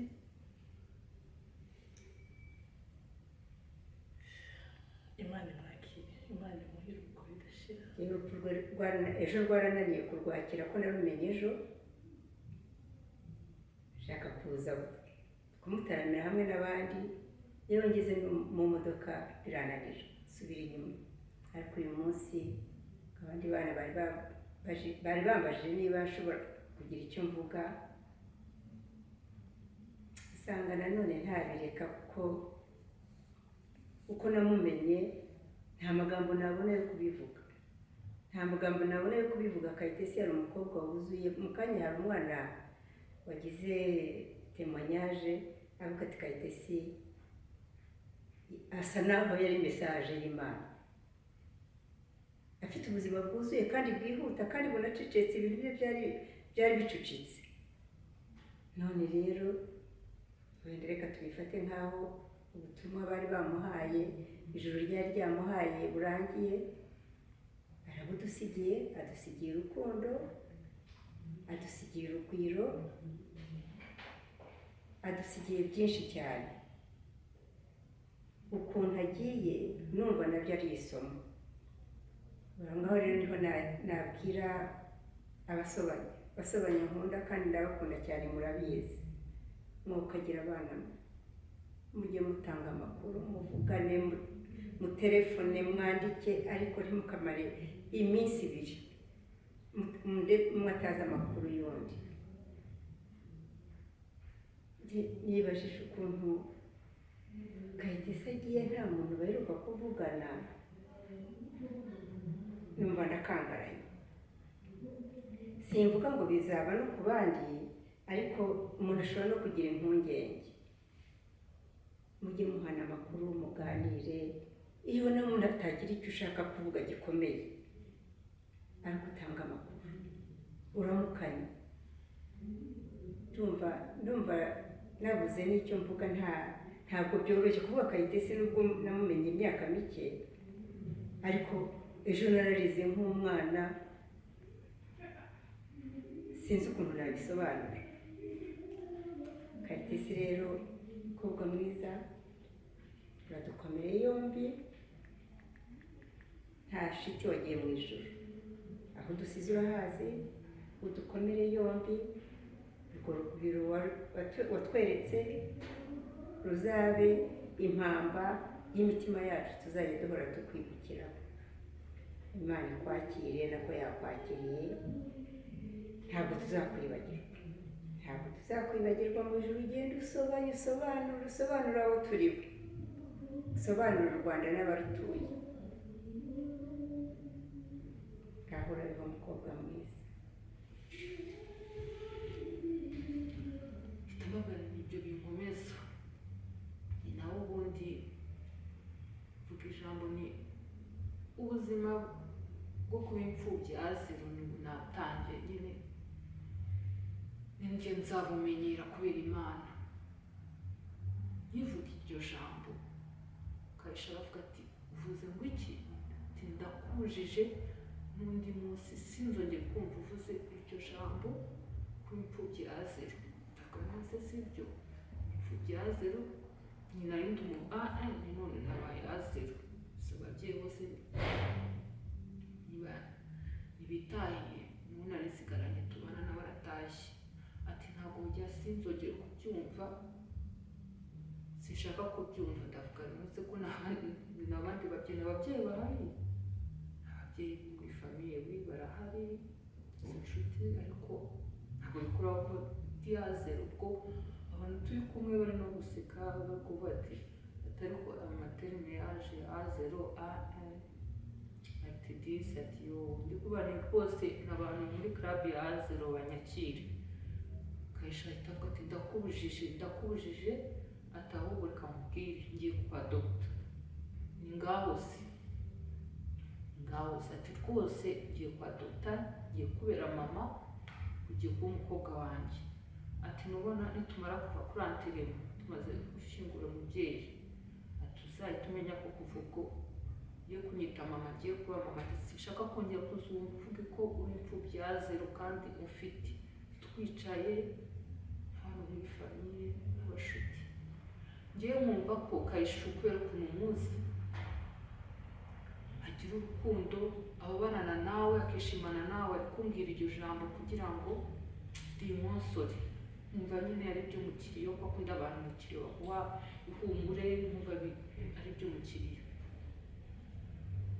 Nk'uko yabivuze ahita anambwira ati rwose tumaze guherekeza umubyeyi dukwikiriye byose,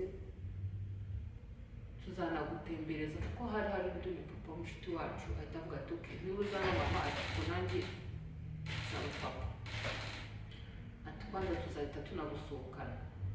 Ni rwose ni bwa tutera story numva ko ari igiparu nyine kugira ngo bakomeze. Anterima yarabaye birarangira, Kayisha arambwira ati nk'uko nabigusezeranyije, ngiye ko kuva ubu ugiye kuba umukobwa wanjye, ugiye kuba mama. Baradusohokanye njyana n'umukuze, yari yamwise ngo bodyguard, ugomba kuzana na bodyguard wawe kubera ko umukuze yari yambaye hafi mu gihe anterema twaba turi kumwe hose, aramufashe arambwira ati bodyguard nyine, ati nk'uko nawe mubwiye ati bodyguard ugomba kuba uhari, ati tuzajyana. Barasohokana nyine, ambwira ati ndashaka kugira ngo ubyibagize. Kayisha arambwira ati muri iyi minsi mu gahinda turasubira mu kazi, tugomba kubana, nkakwitaho umwana wanjye. Ati tugomba kubana ubuzima bwa buri munsi kuva mu gitondo kugera nimugoroba, tukararana, nkakubona utazagira ikibazo, utazadepirima kandi duhari. Kuko nakubwiye ko ntashaka kumva ubwita imfubyi azira ko byagenze. Twarabanye, nakiriye hafi pe, hafi. Akajya ambwira ati sinshaka no kubona unarangara, udatekereza ibintu byinshi. Saa sita tukajya mu misa kuri fa, hafi geraho akajya ambwira ati uzajya uza mu rugo wamara iminsi nze mu rugo umenyereze ubuzima bwo kwibana nusubira ku kazi nzaza nza muri wikendi uko byagenze sima mu kazi akajya mbaza akazi urabona bigenda wamenyereye ati ndajya mu misa saa sita ndagusabira nanjye nkamubwira ni nanjye ndagenda muri pause ndajya mu misa kuri Saint Michel kaje tubana gutyo twita mu magurupe hose abantu meri wa Pierre meri wa Propre mamushka umubyeyi mwiza nawe akazaza anyita Safisheri tubana nyine nk'aho ari umubyeyi wanjye nyine akajya ambwira ati ntuzaza ugira icyo umbwira tujya ubwira dusenge tuvuge rozari ibintu byose twabanaga mu isengesho aho twagiye twese Kibeho turinde kwa Yesu mu ruhango hose nubwo twese tuhari dusabirane Karisha yaragiye mbere umubyeyi arambwira ati narakubwiye ngo ndashaka kukwibagiza ikintu cyitwa impfu bya zero ubisibe mu mutwe wawe Kayitesi mwana wacu nshuti ya twese uzadutera irungu wisangiye Imana yawe ariyo yacu urwego uhisemo uzadukomera yombi. Muraho ikintu cya mbere nshaka kubabwira nashaka kubihanganisha mukomere mwese. Njyewe rero sinzi icyo navuga kuri Kayitesi, si uko bidahari ahubwo nuko ari byinshi. Kayitesi twarabanye tubana mu bihe byiza tubana mu bihe bibi, ariko yambereye inshuti nziza cyane. Sinabona icyo mvuga ubu, nabuze aho mpera kugira ngo mvuge Kayitesi. Kayitesi twamenyanye cyane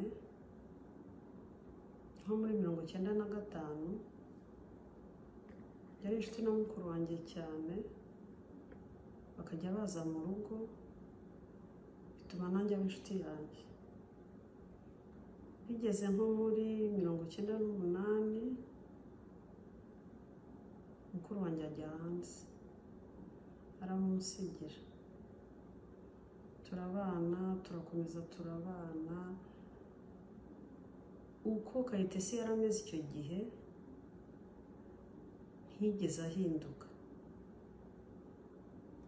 yarakomeje aba Kayitesi.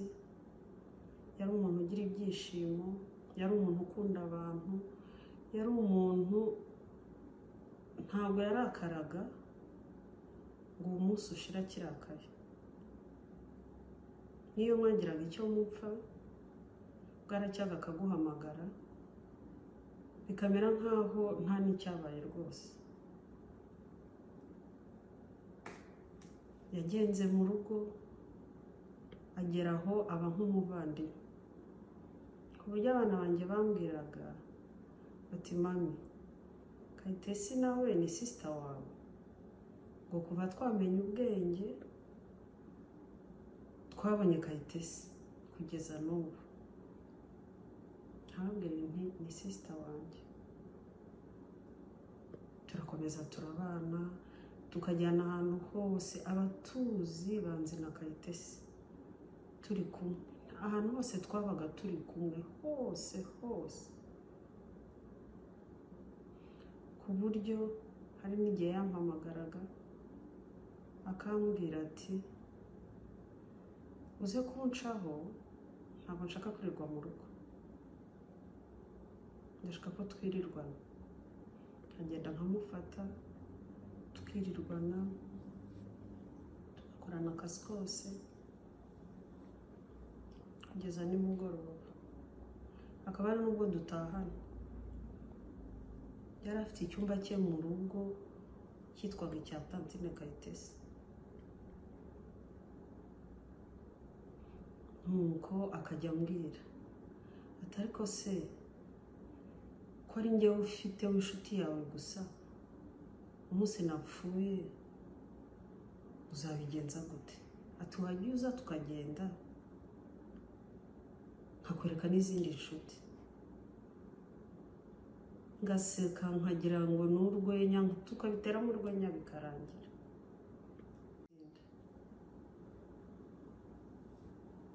Ubwo byageze aho ashinga gurupe tuyita ke gurupe, agenda azana inshuti azana inshuti azana inshuti, igurupe irakomera, iba gurupe nziza cyane.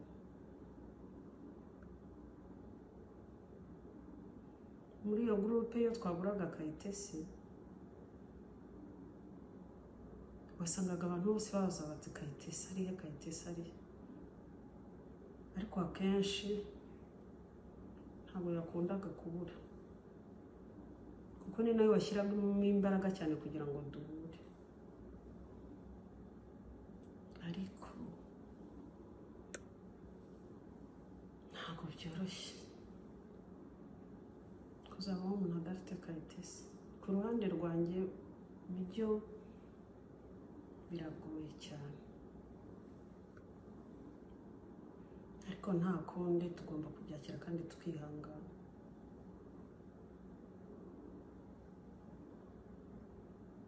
Ubwo kuwa kane naramuhamagaye, ndamuhamagara, muhamagara nijoro, muhamagara ku manywa, ntiyanyitaba. Kuwa gatanu ndongera ndamuhamagara, ntiyanyitaba. Ndavuga se Kayitesi WhatsApp ye yabaye iki? Njye nkagira ngo WhatsApp ye nifite ikibazo, ariko nza gutungurwa nuko bampamagaye hano muri Canada bambwira ngo Kayitesi yitabye Imana. Nabuze icyo mvuga, nabuze icyo nkora, birandenga. Ariko nyine nta kundi. Icyo nabasabaga rero ni ukwihangana. Yari amaze iminsi asenga cyane cyane cyane, yajyaga mu misa buri munsi, ntiyajyaga asiba misa.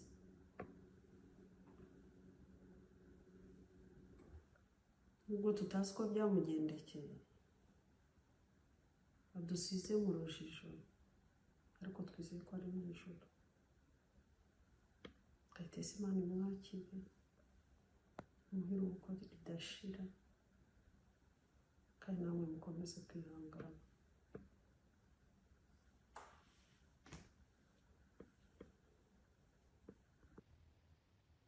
Nitwa Kayitesi Maggie. Kayitesi yari bazina wanjye, yari n'inshuti yanjye. Kayitesi twarakoranye muri Finabank, niho twamenyaniye. Twakoranye igihe gitoya akora kuri siege, baza kumwimura ajya muri branch,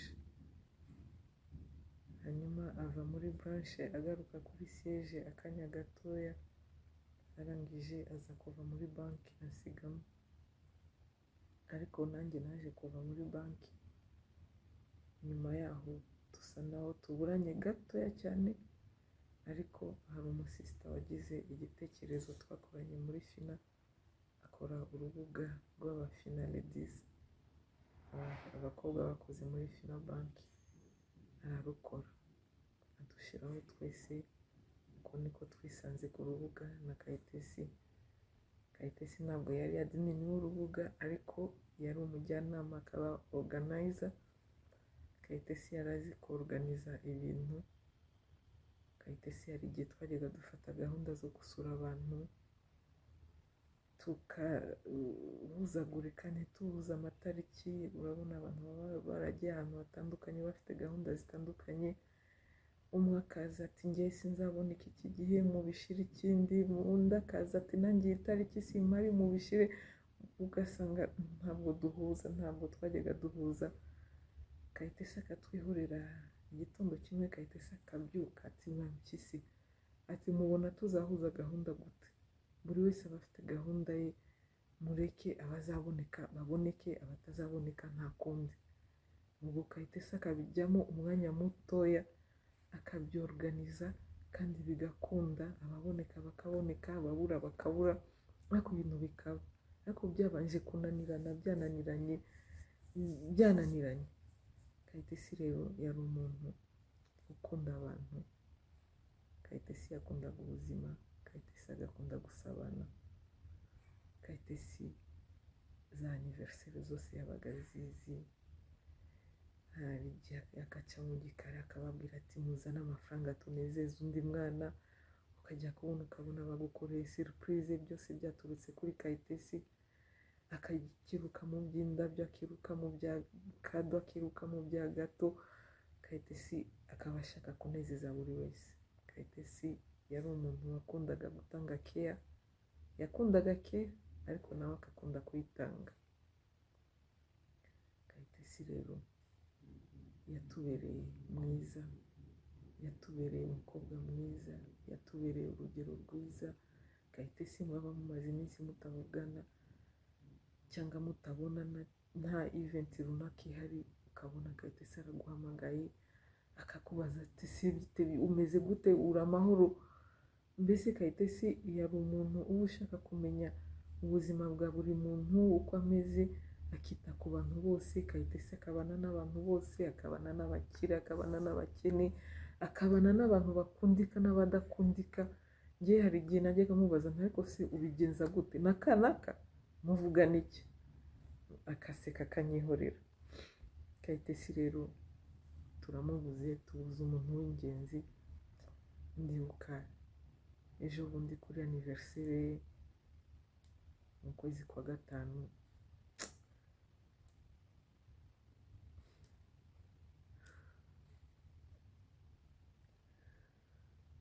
yabaye nkaho aducira amarenga, cyangwa nawe yarayiciraga atabizi, kuko iri aniveriseri ukuntu yabaye, ukuntu yagenze, ubu ngubu nibwo nabitekerejeho, usanga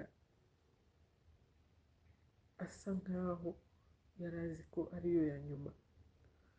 Yasabye misa turayitabira, abantu buzura misa ku buryo na padiri yarabirebye arumirwa, aravuga ati uyu munsi aya masaha ya kumanywa mbonye. Bansabye kugira icyo mvuga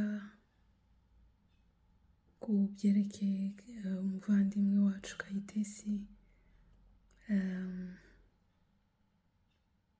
Amagambo yabuze, ukuntu yagiye byihuse, uburyo yagiyemo ni ibintu bituma umuntu atabona icyo avuga. Ruhukira mu mahoro muvandimwe, Imana ikwakire, iguhe iruhuko ridashira, kandi mwese abasigaye mukomere. Imana iduhe kubyakira, Imana iduhe kongera gutekereza ku iherezo ryacu ryiza. Duharanire kurigira ryiza, duharanire kuba inyangamugayo, kuba abantu bakundana nk'ukuntu Kayitesi yakundanaga. Agiye asize umurage mwiza. Ni ukuri abantu bose bamuvugaho urukundo yari asanganwe, ni ibintu bidasanzwe. Rero Imana imwakire mu bayo, kandi n'ukuri ntituzamwibagirwa. Ni umuzi wese hari anecdote afitanye nawe. Imana imuhe iruhuko ridashira, kandi twese namwe muri aho mukomere. Imana ibahe umugisha.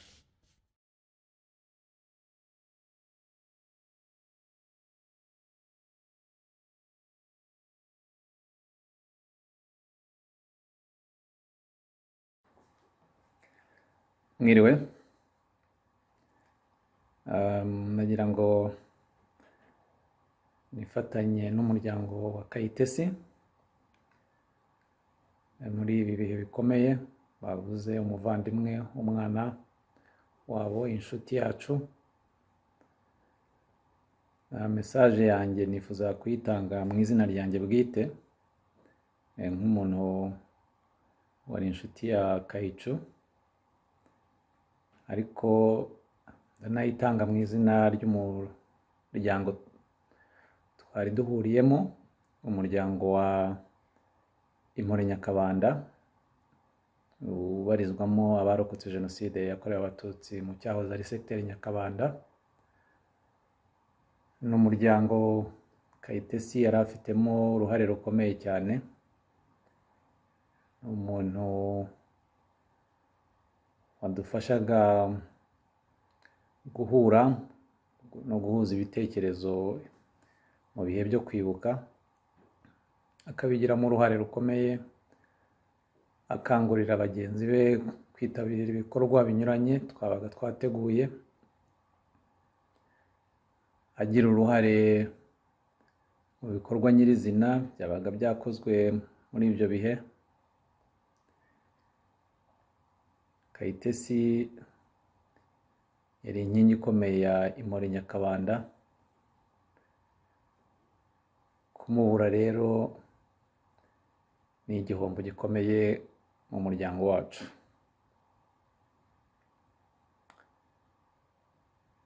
Urubuga duhuriraho kuva inkuru yamenyekana havuzwe byinshi byuzuyemo agahinda n'akababaro no gutungurwa, kubera ko mu by'ukuri nubwo urupfu rutamenyerwa cyangwa ntirunitegurwe, cyangwa umuntu agahora rwiteguye kubera ko azi ko rushobora kuza igihe icyo ari cyo cyose, Kayitesi ntabwo yari umuntu dutekereza ko yatuvamo uko yatuvuyemo. Byaratubabaje rero ku buryo kubyakira no kubyumva ntabwo byoroshye, ntabwo bizabasha kugerwaho mu gihe cya hafi aha. Bizatwara igihe kinini kuri benshi kubasha kwakira, kumva ko Kayicu atakiri kumwe natwe. Njye rero ku giti cyanjye, Kayitesi nk'uko nari nabivuze, yari inshuti ariko yari n'umuvandimwe. Yari nka mushiki wanjye, namufata nka mushiki wanjye kandi nawe akamufata nka musaza we. Kayitesi mu by'ukuri abantu batuzi, bazi aho batubonanaga cyangwa batwumvaga tuganira, bashobora kwibwira ko twari tuziranye imyaka myinshi cyane. Nyamara siko bimeze. Kayitesi njye namumenye bitari kera cyane cyane ko we namuruta cyane, ariko namumenye mu myaka ngira ngo y'ibihumbi 2010, ubwo nari nkiba mu mahanga. Iyo nagarukaga gusura iwacu niho natangiye kumenyana na Kayitesi. Mumenyana kubera ko yari inshuti ya mushiki wanjye, yaziranye na barumuna banjye. Tumenyana kandi kubera ko twize ku kigo kimwe cya Pakope, ugasanga abo nziranye nabo muri Pakope nabo baziranye na Kayitesi. Hanyuma tuza kumenyana kurusha n'abo nari nsanzwe nziranye nabo imyaka myinshi mbere yuko tumenyana. Iyo nabaga nagarutse mu Rwanda, Kayitesi yabaga umwe mu bantu ba mbere twavuganaga, tugahana gahunda yo yo kugira aho duhurira tugahura tugasahinda, kamperekeza aho nagiye gusura abandi bantu. Ni umuntu mu by'ukuri twakilikinze zone nk'uko babivuga mu ndimi z'amahanga.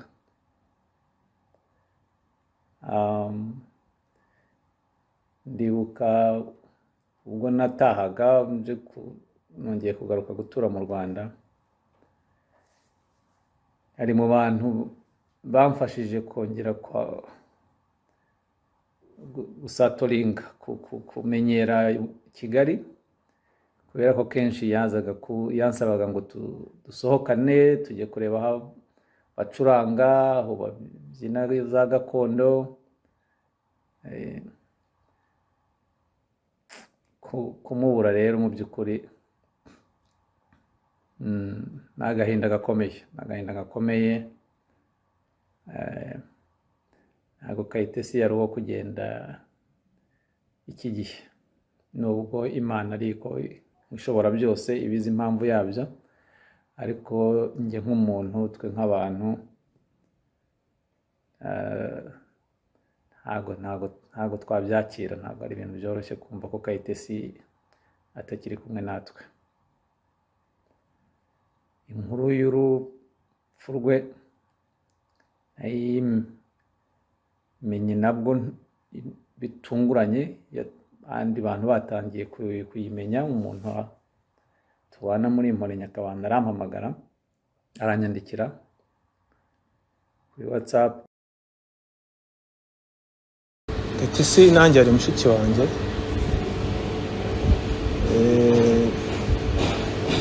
usibye no kuba mushiki wanjye ari inshuti yanjye. Kayitesi aka kanya kuba umuntu yagira icyo amuvugaho biragoye, kuba Kayitesi ntabwo turabyakira, biragoye cyane. Gusa igikuru icyo navuga, yari umuntu w'abantu cyane, yari umuntu w'abantu. Aho twajyaga duhurira hose ari kumwe n'inshuti ze, yavuga ngo dore musaza wanjye, bikanezeza, tukishima, tugasangira. Kandi naho yabaga ari hose wasangaga abantu bishimye, dusigiye irungu n'icyuho muri famiye. Gusa nta kundi, Imana imwakire mubayo, yumva nta kintu narenzaho. Icyo navuga kuri Kayitesi ni mushiki wanjye, ni mushiki wanjye nakundaga cyane. Kayitesi yari umuntu w'abantu, ngira ngo mwese mwabibonye. Ikindi, Kayitesi ni mushiki wanjye mukuru, hari uruhare yagize mu buzima bwanjye kuba nambashije kuba ndi umugabo gutya, ko nawe yarandeze.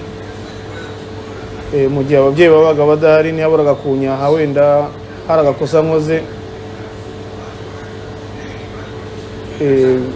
Bivuze yuko afite uruhare nanone kuba ndi umugabo gutya.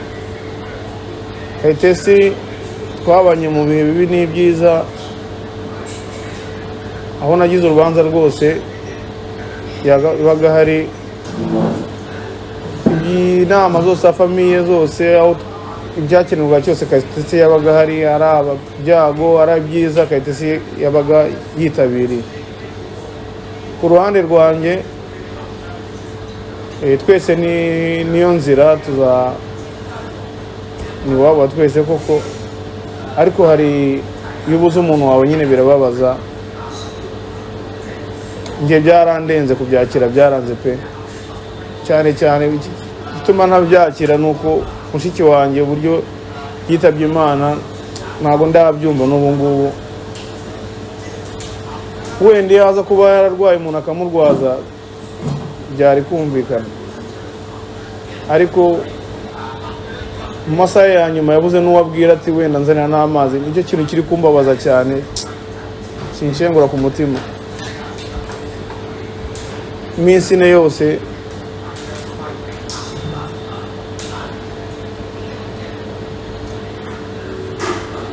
Imana imwakire mubayo, nta kintu nabo navuga. Ndihanganisha umuryango wose, bashiki banjye, bakuru banjye, barumuna banjye.